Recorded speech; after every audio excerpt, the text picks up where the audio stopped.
Bonjour à tous, je m'appelle Overpixel, je suis un artiste peintre et je vais vous montrer comment réaliser un tableau facilement avec vos enfants. Allez, c'est parti.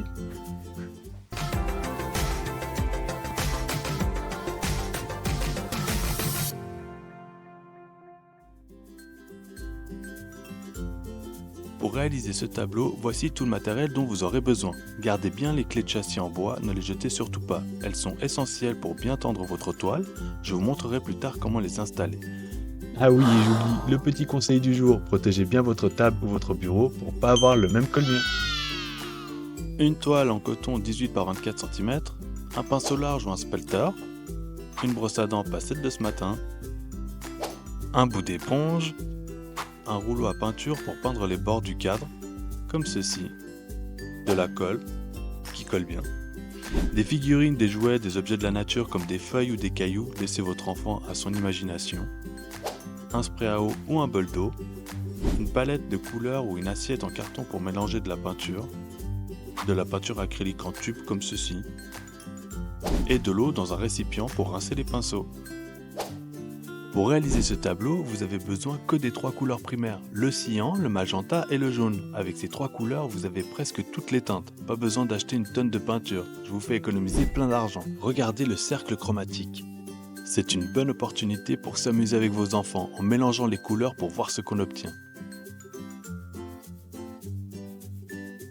Donc avec du magenta plus jaune, on obtient du rouge. Du jaune plus du cyan, on obtient du vert. Et si on mélange du cyan plus du magenta, on obtient du violet. Vous pouvez même essayer de reproduire le cercle chromatique, comme celui que ma fille a réalisé sur la droite. Dites-moi en commentaire si vous aimeriez une vidéo dédiée à ce sujet. Voici comment installer les clés de châssis, c'est très important. On a souvent tendance à les jeter à la poubelle, ne le faites surtout pas, car elles sont très importantes pour tendre la toile. Pour les utiliser, placez les 8 clés dans chaque coin de la toile. Ensuite, prenez un petit marteau comme ma fille et tapotez doucement. Cela va tendre progressivement la toile, faites attention à ne pas trop forcer pour éviter qu'elle ne casse. Et des fois les clés sont pas très bien adaptées.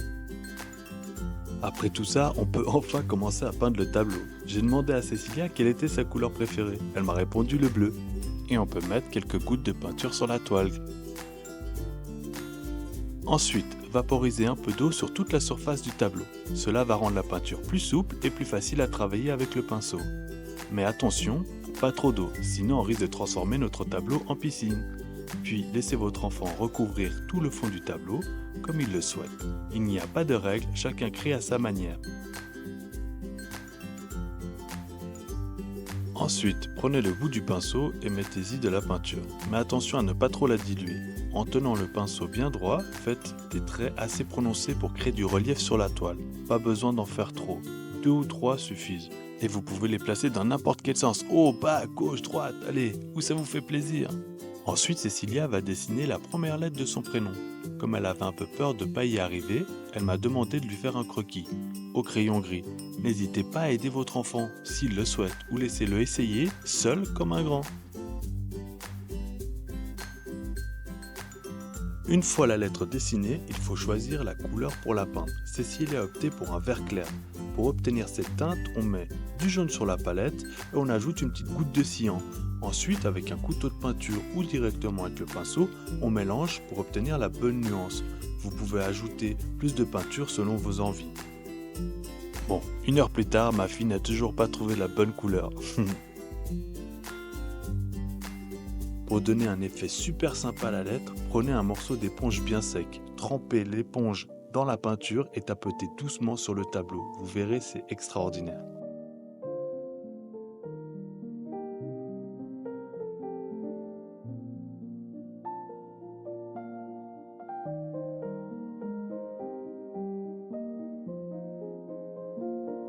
Puis on passe aux éclaboussures pour un effet encore plus amusant. Prenez une brosse à dents, choisissez une nouvelle couleur, diluez-la légèrement avec de l'eau, puis trempez la brosse à dents dedans. Ensuite, avec votre doigt, frottez les poils de la brosse à dents de bas en haut pour projeter de petites gouttes de peinture sur la toile. Attention à vos murs et vos objets autour de vous, un accident est très vite arrivé.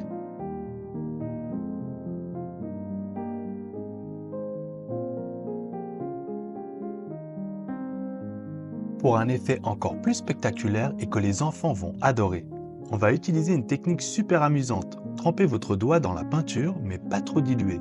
Ensuite, tenez votre index avec votre pouce et faites une pichenette, les mêmes que vous avez reçues sur votre oreille quand vous n'étiez pas sage. La peinture va se projeter sur la toile et va créer un effet dynamique et original. Oh waouh, j'ai adoré cette gouttelette. Elle est trop belle. Attention quand même, ma fille m'a repeint le mur et mon enceinte connectée. Ensuite, laissez l'artiste signer son œuvre. Pour cela, j'ai utilisé un stylo Posca, mais vous pouvez prendre un feutre indélébile ou un autre pinceau.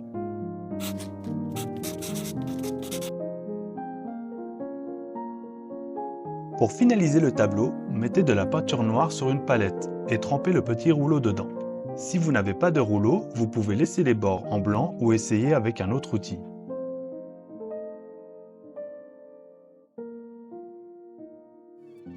Avec le rouleau, appliquez une première couche de peinture sur les bords.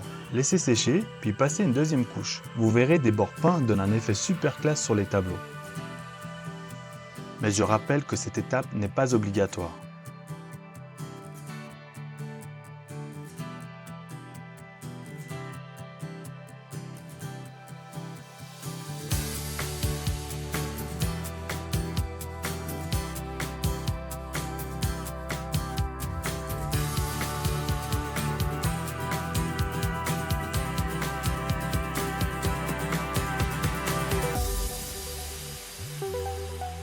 Alors Cécilia, tu préfères les bords peints? Pas en noir, c'est mieux. Ça ressort plus la couleur.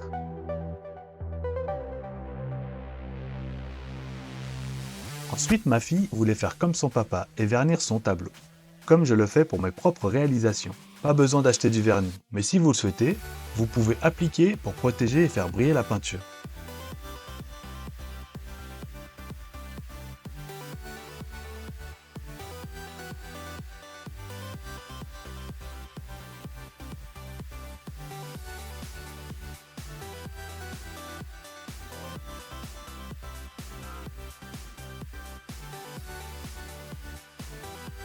Cécilia avait d'abord choisi de coller la plante Piranha de Mario, mais c'était un peu compliqué à la faire tenir, alors elle a décidé de changer. Elle a pris 2 petites figurines et avec de la colle pour modélisme, on a d'abord collé la feuille.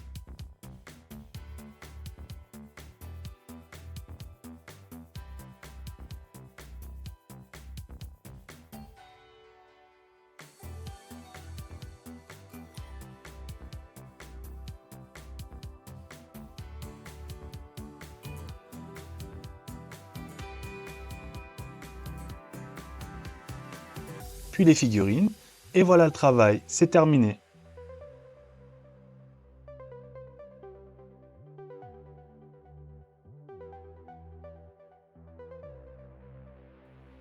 Voilà, le tableau est maintenant unique et coloré et plein de belles touches personnelles. Vous pouvez également essayer d'ajouter des éléments naturels, comme des feuilles, des branches ou des petits cailloux, pour donner encore plus de caractère à vos créations. J'espère que vous avez apprécié cette activité créative en famille. N'oubliez pas de partager vos œuvres et de me dire en commentaire si vous avez aimé cette vidéo.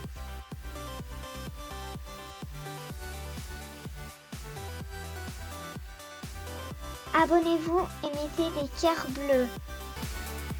Et voilà, elle a bien travaillé ma fille, je suis fier d'elle.